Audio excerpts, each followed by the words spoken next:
ಆತ್ಮೀಯ ಅಗ್ನಿಹೋತ್ರಿ ಬಾಂಧವರಿಗೆಲ್ಲ ನಮಸ್ಕಾರ. ಪ್ರತಿನಿತ್ಯ ಅಗ್ನಿಹೋತ್ರಿ ಮಾಡೋಕ್ಕೆ ಮುಂಚೆ ಕೆಲವು ಸಿದ್ಧತೆಗಳನ್ನ ನಾವು ಮಾಡ್ಕೋಬೇಕು. ಮೊದಲನೇ ಸಿದ್ಧತೆ ಏನಪ್ಪ ಅಂದರೆ, ನಾವು ಇವತ್ತಿನ ದಿವಸ ಎಷ್ಟೊತ್ತಿಗೆ ಸೂರ್ಯ ಉದಯ ಆಗ್ತಾನೆ, ಎಷ್ಟೊತ್ತಿಗೆ ಸೂರ್ಯ ಮುಳುಗ್ತಾನೆ ಅನ್ನೋದನ್ನು ಆ ಟೈಮಿಂಗ್ಸ್ ಮನಸ್ಸಲ್ಲಿ ನಾವು ಅದನ್ನು ಕರೆಕ್ಟಾಗಿ ತಿಳ್ಕೊಳ್ಬೇಕು. ಅದಕ್ಕೆ ನಾವು ಕೊಟ್ಟಿರೋ ಒಂದು ಚಾರ್ಟ್ ಇದೆ ನೋಡಿ. ಈ ಚಾರ್ಟಲ್ಲಿ ಲೀಪ್ ಇಯರ್ ಅಂತ ಒಂದು ಟೈಮ್ ಟೇಬಲ್ ಇದೆ, ಅದು ಜನವರಿಯಿಂದ ಡಿಸೆಂಬರ್ವರೆಗೂ ಇದೆ. ಅದೇ ಥರ ನಾನ್ ಲೀಪ್ ಇಯರ್ ಅಂತ ಹೇಳಿ ಜನವರಿ ಟು ಡಿಸೆಂಬರ್ 31 ಇರುತ್ತೆ. ಇವಾಗ ನಾನ್ ಲೀಪ್ ಇಯರ್ ಆಗಿರೋದ್ರಿಂದ, ಈ ವರ್ಷ ನಾನ್ ಲೀಪ್ ಇಯರ್ ಇರೋದ್ರಿಂದ ಬೆಳಗ್ಗೆ ಹೊತ್ತು ನಾವು ಹೇಗೆ ನೋಡಬೇಕು ಟೈಮ್ ಟೇಬಲ್ನ, ಸಂಜೆ ಹೊತ್ತು ಹೇಗೆ ಟೈಮ್ ಟೇಬಲ್ ನೋಡ್ಬಿಟ್ಟು ಅಗ್ನಿಹೋತ್ರಿಗೆ ನಾವು ಸಿದ್ಧತೆ ಮಾಡ್ಕೋಬೇಕು ಅನ್ನೋದನ್ನು ನಾನು ತೋರಿಸ್ತೀನಿ. ಉದಾಹರಣೆಗೆ ಈಗ ನವಂಬರ್ ನಾನ್ ಲೀಪ್ ಇಯರ್ ನೋಡಿ, ನಾನ್ ಲೀಪ್ ಇಯರ್ ಅಂತ ಹೋಗ್ಬಿಟ್ಟು ಈ ವರ್ಷ ನಾನ್ ಲೀಪ್ ಇಯರ್, ಅದಕ್ಕೆ ನಾನ್ ಲೀಪ್ ಇಯರ್ ಚಾರ್ಟ್ ನೋಡಬೇಕು. ನಾನ್ ಲೀಪ್ ಇಯರ್ನಲ್ಲಿ ಇವತ್ತು ಉದಾಹರಣೆಗೆ 17ನೇ ತಾರೀಕು ಅಂತ ಇಟ್ಕೊಳ್ಳಿ. 17ನೇ ತಾರೀಕು ಇಲ್ಲೆಲ್ಲ ಡೇಟ್ ಇದೆ, ಈ ಕಡೆನೂ ಡೇಟ್ ಇದೆ, ಈ ಕಡೆನೂ ಡೇಟ್ ಇದೆ. ಇವತ್ತು 17ನೇ ತಾರೀಕು ಅಂತಂದರೆ ಈ 17ನೇ ತಾರೀಕು ನವಂಬರ್ ನೋಡಿ, 17ನೇ ತಾರೀಕು ನವಂಬರ್. ಈಗ 6:23 ಸೂರ್ಯ ಉದಯ ಆಗುತ್ತಾರೆ ಈ ಊರಿನಲ್ಲಿ, ಅಂದರೆ ಬೆಂಗಳೂರಿನಲ್ಲಿ. 17ನೇ ತಾರೀಕು ಬೆಳಗ್ಗೆ 6:23 ಸೂರ್ಯ ಉದಯ ಆದರೆ ಅದ್ರ ಪಕ್ಕದ ಕಾಲಮಲ್ಲಿ 5:46 ಸೂರ್ಯ ಮುಳುಗ್ತಾರೆ ಬೆಂಗಳೂರು ಸಿಟಿನಲ್ಲಿ. ಹಾಗೆ ನಿಮ್ಮ ಊರಲ್ಲಿ ಸೂರ್ಯ ಉದಯ ಆಗೋದು, ಸೂರ್ಯ ಮುಳುಗೋದನ್ನು ಈ ಟೈಮ್ ಟೇಬಲಲ್ಲಿ ನೋಡ್ಕೋಬೇಕು. ಹಾಗಾದರೆ 6:23 ಇವತ್ತು ಬೆಂಗಳೂರಿನಲ್ಲಿ 17ನೇ ತಾರೀಕು ಸೂರ್ಯ ಉದಯ ಆದರೆ ನಾವು 6:15 6:15 ಬೇಗ ಎಲ್ಲ ಸಿದ್ಧತೆಗಳು ಮಾಡ್ಕೊಂಡ್ಬಿಡ್ಬೇಕು. ಬೆರಣಿ ಜೋಡಿಸ್ಬೇಕು, ತುಪ್ಪ ಕಲಿಸ್ಕೋಬೇಕು, ಅಕ್ಕಿ ಶೋಧಿಸ್ಕೊಂಡು ಇಟ್ಕೋಬೇಕು, ಬೆರಣಿ ಎಲ್ಲ ಕ್ಲೀನಾಗಿ ಜೋಡಿಸ್ಕೊಂಡ್ಬಿಟ್ರೆ 6:23 ಕರೆಕ್ಟಾಗಿ ಆಹುತಿಯನ್ನು ಶುರು ಮಾಡಬೇಕು. ಹಾಗಾದರೆ ಆ ಅಗ್ನಿಹೋತ್ರಿ 6:23 ಒಂದು 15 ನಿಮಿಷದ ಮುಂಚೆ ಯಾವ ರೀತಿ ಸಿದ್ಧತೆ ಮಾಡ್ಕೊಳ್ಳೋದನ್ನು ನಾನು ನಿಮಗೆ ತೋರಿಸ್ತೀನಿ. ಮೊಟ್ಟ ಮೊದಲನೇದಾಗಿ ನಮಗೆ ಈ ತುಪ್ಪವನ್ನು ರೆಡಿ ಮಾಡ್ಕೊಳ್ಬೇಕು. ನೋಡಿ, ಇದು ತುಪ್ಪ. ಈ ತುಪ್ಪವನ್ನು ರೆಡಿ ಮಾಡಿಕೊಂಡು ಈ ತುಪ್ಪದಿಂದ ಈ ಸ್ಟೀಲ್ ಬಟ್ಲಿಗೆ ತುಪ್ಪವನ್ನು ಹಾಕೋಬೇಕು. ಈ ರೀತಿ ತುಪ್ಪವನ್ನು ಸೌಟಿಂದ ತೆಗೆದು ತುಪ್ಪ ಹಾಕೋಬೇಕು. ಶೋಧಿಸಿರುವಂಥ ಅಕ್ಕಿ ರೆಡಿ ಇರಬೇಕು. ಅಕ್ಕಿ, ಈ ಪ್ಲೇಟು, ಈ ಚಿಮಟ ಮತ್ತು ಕ್ಯಾಂಡ್ಲ್, ಮ್ಯಾಚ್ ಬಾಕ್ಸು ಮತ್ತು ಈ ಬೆರಣಿ ಇರಬೇಕು. ಈ ರೀತಿ ಒಂದು ದೊಡ್ಡದೊಂದು ಬೆರಣಿ, ಸಣ್ಣ ಸಣ್ಣ ತುಂಡು ಬೆರಣಿಗಳನ್ನು ಈಗ ಇಟ್ಕೋಬೇಕು. ಇನ್ನೊಂದ್ಸಲ ಹೇಳ್ತೀನಿ, ಶೋಧಿಸಿರುವಂಥ ಅಕ್ಕಿ, ಒಂದು ಅಕ್ಕಿನ ಮತ್ತು ತುಪ್ಪನ ಹಾಕಿ ಕಲಿಸ್ಕೊಳ್ಳೋಕ್ಕೆ ಒಂದು ಸಣ್ಣ ತಾಮ್ರದ ಪಾತ್ರೆ, ಈ ತಾಮ್ರದ ಸ್ಪೂನಿಂದ, ಸೌಟ್ನಿಂದ ತುಪ್ಪನ ತೆಗೆದು ಈ ಸ್ಟೀಲ್ ಪಾತ್ರೆಗೆ ಹಾಕೋಬೇಕು. ಚಿಮಟ, ತಾಮ್ರದ ಚಿಮಟ ಇಟ್ಕೊಂಡಿರಬೇಕು. ಒಂದು ಅಗಲಾಗಿರೋ ಬೆರಣಿ, ಒಂದು ಸಣ್ಣ ಸಣ್ಣ ತುಂಡು ಬೆರಣಿಗಳನ್ನು ಮತ್ತು ಮ್ಯಾಚ್ ಬಾಕ್ಸು, ಕ್ಯಾಂಡಲನ್ನು ಇಟ್ಕೊಂಡಿರಬೇಕು.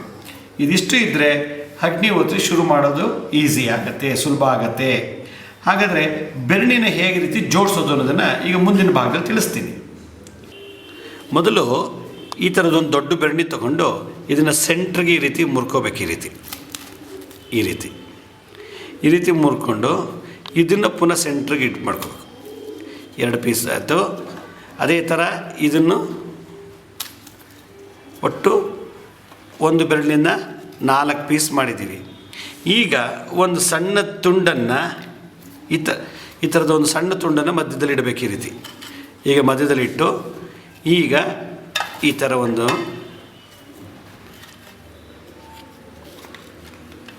ನೋಡಿ ಈ ರೀತಿ ಜೋಡಿಸ್ಕೋಬೇಕು. ಈ ರೀತಿ ತ್ರಿಕೋನಾಕಾರದಲ್ಲಿ, ಟ್ರ್ಯಾಂಗ್ಯುಲರ್ ಶೇಪಲ್ಲಿ ಈ ರೀತಿ ಜೋಡಿಸ್ಕೋಬೇಕು. ಇದು ಬಿದ್ದೋಗುತ್ತೆ ನೋಡಿ, ಈ ರೀತಿ ಬಿದ್ದೋಗ್ತಾ ಇರುತ್ತೆ. ಅದಕ್ಕೆ ನಾವೇನು ಮಾಡಬೇಕು, ಒಂದು ಸಣ್ಣ ಸಪೋರ್ಟ್, ಈ ರೀತಿ ಗೋಡೆಗೆ ಸಪೋರ್ಟ್ ಕೊಟ್ಟಂಗೆ ಈ ರೀತಿ ಸಪೋರ್ಟ್ ಕೊಡಬೇಕು.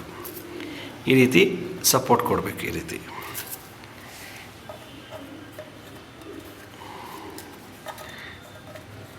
ಈ ರೀತಿ ಸಪೋರ್ಟ್ ಕೊಟ್ಟರೆ ಬೀಳೋದಿಲ್ಲ.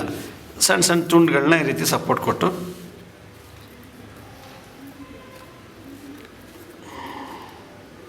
ನೋಡಿ, ಟ್ರ್ಯಾಂಗಲ್ ಶೇಪಲ್ಲಿ ಆಯಿತು. ಆಮೇಲೆ ಇವು ಇನ್ನೊಂದು ಪೀಸ್ ಇತ್ತಲ್ಲ, ಅದನ್ನು ಇದು ಒಳಗಡೆ ಹೋಗುವಷ್ಟು ಸೈಜ್ನಲ್ಲಿ ಈ ರೀತಿ ಇಟ್ಕೋಬೇಕು. ಇದಕ್ಕೆ ಬೆಂಕಿ ಹತ್ತಿಸ್ಕೋಬೇಕು ಅಗ್ನಿಮುಖ ಮಾಡಲಿಕ್ಕೆ. ಈ ರೀತಿ ಇಟ್ಕೊಳ್ಳೋಕ್ಕೆ ಒಂದು ಪೀಸ್ ಮಾಡಬೇಕು. ಅಲ್ಲಿಗೆ ಈ 1 2 3 ಪೀಸು ಒಳಗಡೆ ಒಂದು ಪೀಸು, ಅದು ಸುತ್ತಲೂ ಸಪೋರ್ಟ್ಗೆ ಒಂದು ಸಣ್ಣ ಸಣ್ಣ ತುಂಡು ಪೀಸ್ನ ಕೊಟ್ಬಿಡ್ಬೇಕು ಬೆರಣಿ. ಈ ಹಸುವಿನ ಬೆರಣಿನೇ ಈ ರೀತಿ ನಾವು ರೆಡಿ ಮಾಡಿಕೊಂಡ್ರೆ ಅಗ್ನಿಹೋತ್ರಿ ರೆಡಿ ಆಗುತ್ತೆ. ಇದೆಲ್ಲ ಅಗ್ನಿಹೋತ್ರಿ ಆಹುತಿ ಕೊಡೋಕೆ 10 ನಿಮಿಷ ಅಥವಾ 5 ನಿಮಿಷ ಮುಂಚೆ ಇದನ್ನು ರೆಡಿ ಮಾಡಿಕೊಂಡ್ರೆ ಭಾಳ ಒಳ್ಳೆಯದು. ಹಾಗೆ ಎಡಗೈಗೆ ಅಕ್ಕಿ ತೊಗೊಂಡು ಈ ಅಕ್ಕಿ ಇದೆಯಲ್ಲ ನೋಡಿ, ಈ ರೀತಿ ಈ ಮುದ್ರೆ ಹೆಬ್ಬೆಟ್ ಮೇಲೆ ಈ ಉಂಗುರದ ಬೆರಳು, ಮಧ್ಯದ ಬೆರಳು ಈ ರೀತಿ ತಗೊಳ್ಬೇಕು. ಈ ರೀತಿ ಎಷ್ಟು ಬರುತ್ತೋ ಅಷ್ಟು ಒಂದು ಭಾಗಕ್ಕೆ ಅಕ್ಕಿ, ಇನ್ನೊಂದು ಭಾಗಕ್ಕೆ ಈ ರೀತಿ ಅಕ್ಕಿ, ಹೀಗೆ 2 ಭಾಗವನ್ನು ಅಕ್ಕಿ ಮಾಡ್ಕೋಬೇಕು.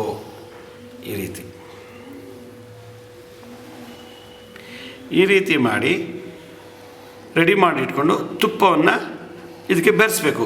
ಈಗ ತುಪ್ಪ ಹೆಂಗೆ ಬೆರೆಸೋದು, ಹೆಂಗೆ ಕಾಯಿಸೋದು ಅಂತ ನಾನು ತೋರಿಸ್ತೀನಿ. ಈಗ ಮ್ಯಾಚ್ ಬಾಕ್ಸಲ್ಲಿ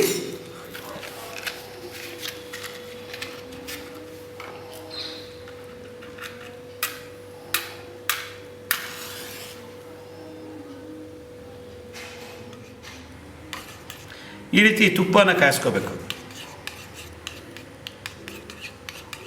ತುಪ್ಪ ಗಟ್ಟಿ ಇತ್ತು, ಆ ಗಟ್ಟಿ ಇದನ್ನು ತುಪ್ಪನ ತೆಳು ಮಾಡ್ಕೊಂಡ್ವಿ, ಬಿಸಿ ಮಾಡಿ ತೆಳು ಮಾಡ್ಕೊಂಡ್ವಿ. ತೆಳು ಮಾಡ್ಕೊಳ್ಳೋದ್ರಿಂದ ನಾವು ತುಪ್ಪನ ಈಸಿಯಾಗಿ ಬೆರೆಸ್ಕೋಬೋದು.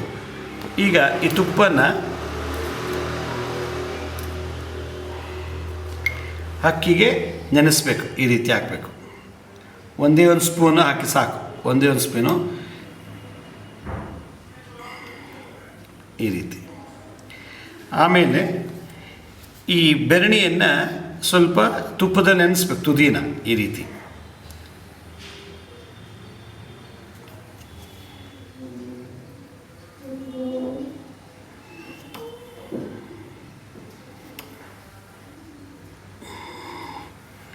ಈ ರೀತಿ ನೆನೆಸ್ಬೇಕು. ಇದು ಈ ಬೆರಣಿ ಬೆಂಕಿನ ಹತ್ತಿಸ್ಕೊಂಡು ಕುಂಡದಲ್ಲಿ ಇಡುವಂಥ ಬೆರಣಿ ತುಂಡು.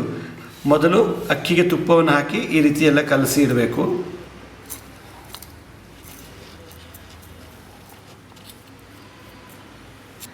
ಈಗ ಅಗ್ನಿಮುಖ ಹೇಗೆ ಮಾಡೋದನ್ನು ತೋರಿಸ್ತೀನಿ, ಅಂದರೆ ಅಗ್ನಿನ ಹೇಗೆ ಪ್ರತಿಷ್ಠಾಪನೆ ಮಾಡೋದನ್ನು ತಿಳಿಸ್ತೀನಿ. ನೋಡಿ, ನಾನು ಮುಂಚೆನೇ ಒಂದು ಸಣ್ಣ ತುಂಡು ಬೆರಣಿಗೆ ಇಲ್ಲೆಲ್ಲ ತುಪ್ಪ ಹಚ್ಕೊಂಡಿದ್ದೆ. ನೋಡಿ, ಇಲ್ಲೆಲ್ಲ ತುಪ್ಪ ಹಚ್ಕೊಂಡಿದ್ದೆ. ಅದನ್ನು ಈ ಚಿಮಟದಲ್ಲಿ ಹಿಂಗೆ ಇಟ್ಕೊಳ್ಳಿ. ಈ ಚಿಮಟದಲ್ಲಿ ಇಟ್ಕೊಂಡು ನೋಡಿ, ನಿಧಾನಕ್ಕೆ ಈ ಬೆರಣಿನ ಬಿಸಿ ಮಾಡ್ಕೊಳ್ಳಿ, ಹತ್ತಿಸ್ಕೊಳ್ಳಿ. ಈ ರೀತಿ ಹತ್ತಿಸ್ಬೇಕು. ಕರ್ಪೂರ ಆಗ್ತೇನೆ ಮಾಡಬೇಕು ಅನ್ನೋದು ಒಂದು ಉದ್ದೇಶ. ಈ ರೀತಿ ನಿಧಾನಕ್ಕೆ ನೋಡಿ ಹತ್ತಿಸ್ಕೊಂಡು ಓಂ ಮಹಾಜ್ವಾಲಾಯ ವಿದ್ಮಹೇ ಅಗ್ನಿಜ್ವಾಲಾಯ ಧೀಮಹಿ ತನ್ನೋ ಅಗ್ನಿ ಪ್ರಚೋದಯಾತ್, ವೈಶ್ವಾನರಾಯ ವಿದ್ಮಹೇ ಲಾಲೀಲಾಯ ಧೀಮಹಿ ತನ್ನೋ ಅಗ್ನಿ ಪ್ರಚೋದಯಾತ್. ಈಗ ನೋಡಿ, ಆ ತುಂಡು ಬೆರಣಿಯಿಂದಲೇ ನಾನು ಅಗ್ನಿಮುಖ ಮಾಡಿದ್ದೀನಿ. ಈ ರೀತಿ ಹೀಗೆ ಈ 3 ಬೆರಣಿಗಳ ಮಧ್ಯದಲ್ಲಿ ಒಂದು ತುಂಡು ಬೆರಣಿ ಹಚ್ಚಿ ಇಟ್ಟಿದ್ದೀನಿ. ಈಗ ಅಗ್ನಿ ಪ್ರಜ್ವಲಿಸ್ತಾ ಇದೆ, ಅಗ್ನಿ ಪ್ರತಿಷ್ಠಾಪನೆ ಆಯಿತು. ಈಗ ಅಗ್ನಿ ಪ್ರತಿಷ್ಠಾಪನೆ ಆಗಿದೆ. ಈಗ ಅಗ್ನಿಹೋತ್ರ ಮುಂಚೆ 3 ಆವರ್ತಿ ವ್ಯಾವೃತಿ ಮಾಡಬೇಕು. ಯಾವ ರೀತಿ ನೋಡಿ, ಒಂದು ಸ್ಪೂನಲ್ಲಿ ಒಂದೊಂದು ತುಪ್ಪವನ್ನು, ಈ ಒಂದು ಸ್ಪೂನ್ ತುಪ್ಪ ತಗೊಂಡು ಸ್ವಾಹಾಕಾರಕ್ಕೆ ಮಾತ್ರ ತುಪ್ಪವನ್ನು ಬಡಿಸ್ಬೇಕು. ಈಗ 3 ಬಾರಿ ವ್ಯಾವೃತಿ ಹೇಳ್ತೀನಿ ಅಗ್ನಿಹೋತ್ರಿ ಮಾಡೋದಕ್ಕೆ ಮುಂಚೆ. ಭೂ ಸ್ವಾಹ ಅಗ್ನಯೇದನ್ನಮಮ, ಭುವಃ ಸ್ವಾಹ ವಾಯುವೇದನ್ನಮಮ, ಸ್ವಸ್ವಾಹ ಸೂರ್ಯಾಯೇದನ್ನಮಮ, ಭೂರ್ಭುವಸ್ವ ಸ್ವಾಹ ಪ್ರಜಾಪತಯೇದನ್ನಮಮ. ಒಂದು ಸಲ ಆಯಿತು. 2ನೇ ಸಲ ಭೂ ಸ್ವಾಹ ಅಗ್ನಯೇದನ್ನಮಮ, ಭುವಃ ಸ್ವಾಹ ವಾಯುವೇದನ್ನಮಮ, ಸ್ವಸ್ವಾಹ ಸೂರ್ಯಾಯೇದನ್ನಮಮ, ಭೂರ್ಭುವಸ್ವ ಸ್ವಾಹ ಪ್ರಜಾಪತಯೇದನ್ನಮಮ. 2 ಸಲ ಆಯಿತು. 3ನೇ ಸಲ ಭೂ ಸ್ವಾಹ ಅಗ್ನಯೇದನ್ನಮಮ, ಭುವಃ ಸ್ವಾಹ ವಾಯುವೇದನ್ನಮಮ, ಸ್ವಸ್ವಾಹ ಸೂರ್ಯಾಯೇದನ್ನಮಮ, ಭೂರ್ಭುವಸ್ವ ಸ್ವಾಹ ಪ್ರಜಾಪತಯೇ ಇದನ್ನಮಮ. ಈ ರೀತಿ 3 ಬಾರಿ ವ್ಯಾವೃತ್ತಿ ಮಾಡಬೇಕು ಅಗ್ನಿಹೋತ್ರ ಮುಂಚೆ. ಅದೇ ಸಂಧ್ಯಾ ಕಾಲದಲ್ಲಿ ಸಾಯಂಕಾಲನೂ ಮಾಡುವಾಗ ಕೂಡ ಈ ರೀತಿ ವ್ಯಾವೃತ್ತಿ ಮಾಡಬೇಕು. ಈ ರೀತಿ ವ್ಯಾವೃತ್ತಿ ಮಾಡಿದ ಮೇಲೆ ಮಾತ್ರ ಅಗ್ನಿಹೋತ್ರಿ ಮಂತ್ರ ಹೇಳಿ ತುಪ್ಪದಲ್ಲಿ ನೆಲೆಸಿರ್ತಕ್ಕಂಥ ಅಕ್ಕಿಯನ್ನು ಈ ಅಗ್ನಿಗೆ ಹಾಕಬೇಕು. ಅದರಿಂದ ಈಗ ಅಗ್ನಿಹೋತ್ರಿ ಪ್ರಾರಂಭ ಆಗುತ್ತೆ. ಎಲ್ಲಾದರೂ ಹೊಗೆ ಬರ್ತಿದ್ರೆ ಆ ಹೊಗೆ ಬರೋ ಜಾಗದಲ್ಲಿ ಸ್ವಲ್ಪ ತುಪ್ಪ ಹಾಕಿಬಿಟ್ರೆ ಹೊಗೆ ಕಮ್ಮಿಯಾಗಿ ಜ್ವಾಲೆ ಚೆನ್ನಾಗಿ ಬರುತ್ತೆ. ನೋಡಿ, ಜ್ವಾಲೆ ಚೆನ್ನಾಗಿ ಬರಬೇಕು. ಎಲ್ಲಿ ಹೊಗೆ ಇರುತ್ತೋ ಅಲ್ಲಿ ಒಂದೊಂದು ತೊಟ್ಟು ತುಪ್ಪ ಹಾಕೊಂಬಂದ್ಬಿಟ್ರೆ ಕಂಪ್ಲೀಟಾಗಿ ಬೆಂಕಿ ಹತ್ಕೊಳ್ಳುತ್ತೆ. ಈಗ 6:23ಕ್ಕೆ ಅಗ್ನಿಹೋತ್ರಿ ಬೆಂಗಳೂರಿನಲ್ಲಿ. ಈಗ 6:23 ಆಯಿತು. ಕರೆಕ್ಟಾಗಿ 6:23ಕ್ಕೆ ಮೊದಲನೇ ಮಂತ್ರ ನೋಡಿ, ಈ ರೀತಿ ಎಡಗೈಲಿ ತಗೊಂಡು ಬೆರಳೆಲ್ಲ ಹಿಂಗೆ ಜೋಡಿಸ್ಕೊಂಡು ಈ ಅಕ್ಕಿ ಒಂದು ಭಾಗವನ್ನು ಮೊದಲನೇ ಮಂತ್ರ ಹೇಳಿ ಆವತ್ತಿ ಕೊಡಬೇಕು. ಈಗ 6:23 ಕರೆಕ್ಟಾಗಿ 6:23ಕ್ಕೆ ಕೊಡ್ತಾ ಇದ್ದೀನಿ.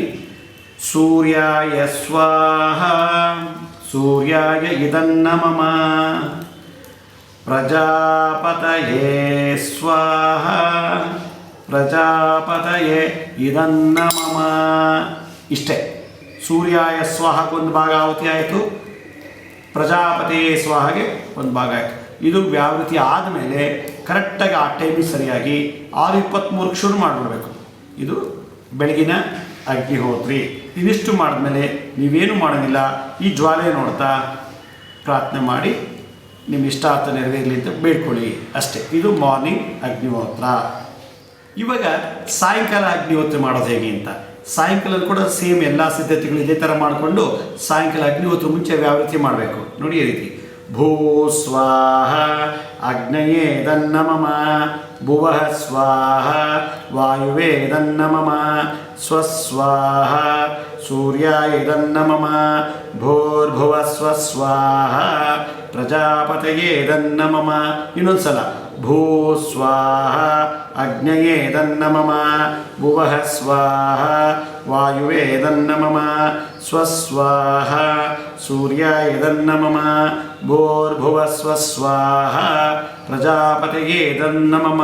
ಮೂರನೇ ಸಾರಿ ಭೂ ಸ್ವಾಹ ಅಗ್ನಯೇ ದನ್ನಮಮ ಭುವಃ ಸ್ವಾಹ ವಾಯುವೇ ದನ್ನಮಮ ಸ್ವಸ್ವಾಹ ಸೂರ್ಯಾಯ ದನ್ನಮಮ ಭೂರ್ಭುವ ಸ್ವಸ್ವಾಹ ಪ್ರಜಾಪತಯೇ ದನ್ನಮಮ. ಈಗ ಅಗ್ನಿಹೋತ್ರಿ ಸಂಜೆ 5:47ಕ್ಕೆ ಸೂರ್ಯ ಮುಳುಗ್ತಾ ಇದ್ದಾರೆ. ಮೊದಲನೇ ಭಾಗ ಈಗ 5:47 ಆಗಿದೆ. ಈ ಭಾಗ ತಗೊಳ್ಳಿ, ಈಗ ಒಂದೇ ಸಲ ಹಾಕ್ಬಿಡ್ಬೇಕು. ಈಗ ಅಗ್ನಯೇ ಸ್ವಾಹ ಅಗ್ನಯೇ ದನ್ನಮಮ.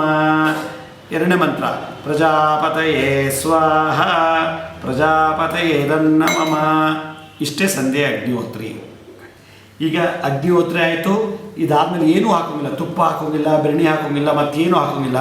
ಅದು ತನಗೆ ತಾನೇ ತಣ್ಣಗೆ ಆಗೋವರೆಗೂ ನಾವು ಈ ಚಿಮಟದಲ್ಲಿ ಪುಡಿ ಮಾಡೋದಾಗಲಿ ಅಥವಾ ಇನ್ನೇನು ಹಾಕಿ ಕುಟ್ಟೋದಾಗಲಿ ಮಾಡಬಾರ್ದು.